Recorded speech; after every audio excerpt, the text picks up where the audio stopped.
கண்ணியமான உலமாக்களே, அன்பான இஸ்லாமிய சகோதர சகோதரிகளே, தாய்மார்களே, அல்லாஹ் சுப்ஹானஹு வ தஆலா உலகிற்கு ரமலானுடைய மாதத்தை அடைவதற்காக வேண்டி ஷஅபானுடைய மாதத்திலே நாங்கள் அடையக்கூடிய பாக்கியத்தை செய்வார்கள்.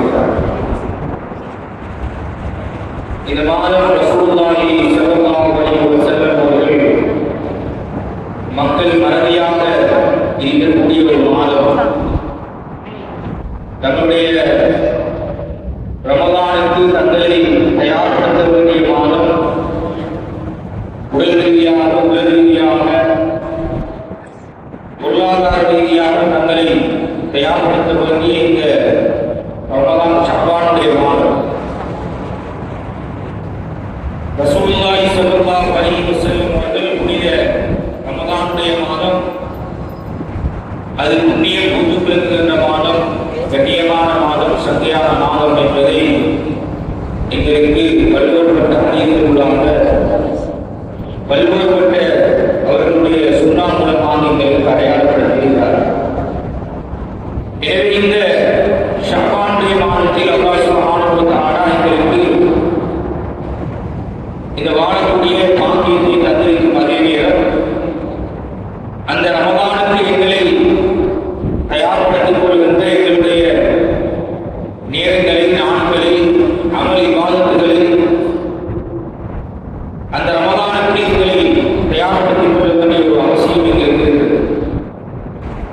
அந்த வகையில் நான் குறிப்பாக இந்த ரமலானுடைய மாதத்தில் செய்ய வேண்டிய வழக்க வழிபாடுகள், ரமலானிலே உள்ள எங்களுக்கு இருக்கிற சில தெளிவின்மைகள், குறிப்பாக ரசூலுல்லாஹி ஸல்லல்லாஹு அலைஹி வஸல்லம் சொன்னார்கள், ஒரு இபாதத் கபூலாகுவதற்கு அங்கீகரிப்பதற்கு 2 நிபந்தனைகள் இருக்கின்றன. ஒன்று, இஹ்லாஸ் என்கிற மனத்தூய்மைகள் இருக்கிறது. அல்லாஹ்வுக்காக வேண்டி செய்கிறேன் என்ற எண்ணம் எங்களுக்கு இருக்கிறது. இரண்டாவது, ரசூலுல்லாஹி ஸல்லல்லாஹு அலைஹி வஸல்லம் அவர்கள் ஒரு அமலை, ஒரு இபாதத்தை எப்படி செய்திருக்கிறார்களோ அப்படி நாங்கள் செய்வோம்.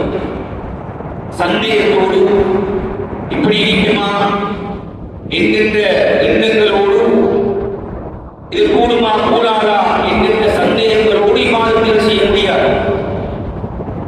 உண்மையாக உள்ளத்தில் ஏற்றுக்கொண்டு அமல் இபாதத்தில் செய்வோம். எனவே இந்த ரமலானுடைய மாதத்தோடு தொடர்புபட்ட நிறைய சட்டத்திட்டங்கள் இருக்கின்றன. நோன்பை முடிக்கக்கூடிய காரியங்கள், அதிகமானவர்கள் நோயாளிகள் இருக்கும், டெப்லெட்ஸ் பாதிக்கக்கூடியவர்கள் இருக்கும், கண்ணுக்கு மருந்து போடக்கூடியவர்கள் இருக்கும், காதுகளுக்கு மருந்து போடக்கூடியவர்கள் இருக்கும், கர்ப்பிணி தாய்மார்கள் இருக்கும், பாலூட்டக்கூடிய தாய்மார்கள் இருக்கும். இப்படி இன்றைய காலகட்டத்திலே எங்களுடைய நோன்புகளை முறிக்கக்கூடிய அல்லது நோன்புகளை வாங்கினாக்கக்கூடிய பல்வேறுபட்ட அம்சங்கள் இன்றைய காலகட்டத்தில் இருக்கிறது. எனவே தொடர்பான பிரிவுகள் எங்களிடத்தில் இருக்கிறது. என்னுடைய இஸ்லாமிய ஷரியத்துடைய ஏற்பாடு. எனவேதான் இன்ஷா அல்லாஹ் நாங்கள் இந்த மீதமாக இருக்கின்ற 20, 22, 23 நாட்கள் எங்களுக்கு ரமலானுக்கு இருக்கின்றன. இந்த ஷஅபானுடைய இந்த மாதத்திலே தொடர்ச்சியாக நாங்கள் ரமலானுடைய அந்த பாடத்தை ஃபிக்ஹ் கிதாபுகளிலே, குறிப்பாக இமாம் ஷாஃபி ரஹிமஹுல்லாஹ் அவர்களுடைய அந்த அடிப்படையாக கொண்டு எழுதப்பட்ட அல்-ஃபிக்ஹுல் மன்ஹஜி என்று சொல்லக்கூடிய ஒரு நூல் இருக்கிறது. மதரசாக்களிலே அது ஒரு பாடத்திட்டமாக இருக்கிறது. அந்த நூலை மையமாக கொண்டு நாங்கள் தொடர்ச்சியாக ரமலானுடைய பாடம், அந்த சோம் என்கின்ற நோன்பினுடைய பாடத்தை நாங்கள் தொடர்ச்சியாக பார்க்கிறோம்.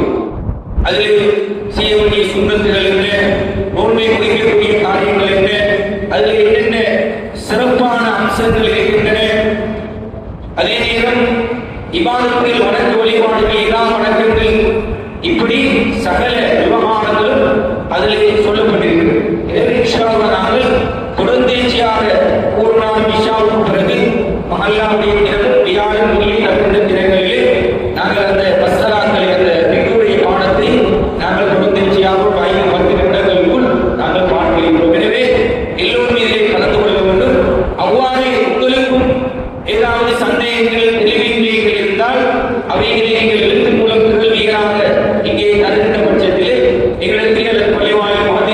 எங்களுக்கு ஒப்படைக்கப்பட்டிருக்கு.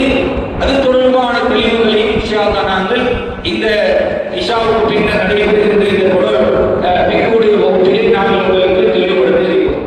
எனவே குறிப்பிட்ட பெண்களும் அவர்களுக்கு ஏதாவது ரமதான் தொடர்பான மசாலாக்களிலே சந்தேகங்கள் ஏதாவது தெளிவின்மைகள் இருந்தால் அவர்களும் எழுதி அனுப்பினால் இந்த ஷப்பானுடைய மாதத்திலே ரமதானுக்கு நாங்கள் இதனுடைய இபாதத்துகள் வணக்க வழிபாடுகள் சரியான 100% கபூலியத்தோடு செய்யப்பட வேண்டும் என்பதற்காக எங்களை நாங்கள் தயார்படுத்திக் கொள்ள வேண்டும். அதற்கான வழிகாட்டலை எமது பள்ளிவாயில் நிர்வாகம் ஒழுங்கு செய்திருக்கிறது. எனவே இன்ஷா அல்லாஹ் இந்த விடயத்தில் மஹல்லா வாசிகள், ஆண்கள், பெண்கள், வாலிபர்கள் கவனம் செலுத்தி இந்த முழுமையாக இந்த நோன்பினுடைய சட்டத்திட்டங்களை படித்து இந்த வருகின்ற ரமதானை ஒரு சந்தோஷமான அல்லாஹ்வுடைய